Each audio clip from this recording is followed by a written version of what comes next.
Okay, it is the 7th video in this series, and we finally get to the actual Carnot cycle. So let's very briefly recapitulate where we are. The Newcomen engine came into use in 1712. So by the time Carnot was working in the 1820s, steam engines had been in use for about 100 years.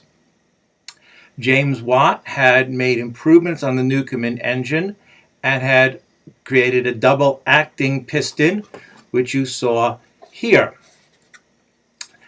English engine builders and locomotive designers had learned how to work steam expansively, which greatly improved the efficiency of the steam engine, and they also learned to build high-pressure steam engines, which increased the efficiency. But the question, of course, still remained, what is the theoretical maximum efficiency of a heat engine?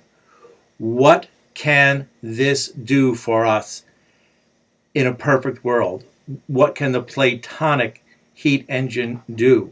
And of course, Carnot not only was familiar with these engine types, but he, of course, had the model of the water wheel with energy falling and doing work. Now, I want to make one thing very clear.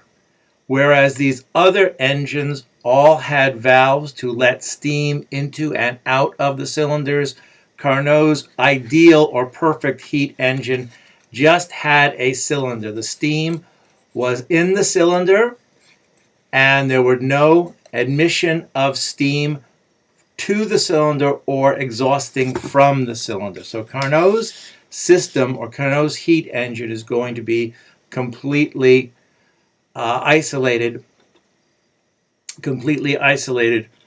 or completely self-contained. Okay, so let's see how it works. So the first step in the Carnot cycle is we want to have the steam expand. Now, as you know, if the steam were to expand, the pressure would drop, the volume would increase, but the steam's temperature would also go down. So in order to prevent the steam's temperature from dropping, in order to allow the steam to advance isothermally, we're going to hook up the engine to a hot reservoir. And now, as the steam expands, as the pushes on the piston doing work, we are able to maintain a constant temperature because we are drawing heat from the hot reservoir. This allows the steam to expand without a decrease in temperature.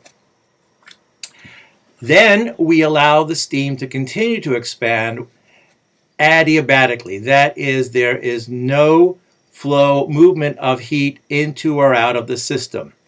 And this time, as the steam expands, the temperature drops. At the end of the stroke, we want to compress the steam isothermally. Now, you remember that if we compress a gas, it's going to get hot. So, rather than allow the gas to get hot, in order to maintain an isothermal compression, we are going to shunt the heat that we create by compressing the steam into a cold reservoir. Then we begin the adiabatic compression of the steam, in which case the pressure increases, but so does the temperature. Everyone got it? Okay, so the 4 steps again.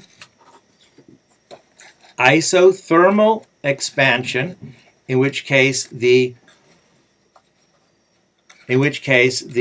steam maintains its the same temperature, The steam maintains the same temperature as it's expanding because we are able to push heat in from the hot reservoir. Adiabatic expansion, where the temperature is dropping. Isothermal compression, where we are shunting heat to a cold reservoir. And adiabatic compression, which brings us back to our original pressure and our original temperature. So you could think of the whole Carnot cycle as heat going from the hot reservoir to the cold reservoir and doing work along the way. Heat goes from the hot reservoir to the cold reservoir and does work along the way. Okay, then we'll draw the indicator diagram in our next video.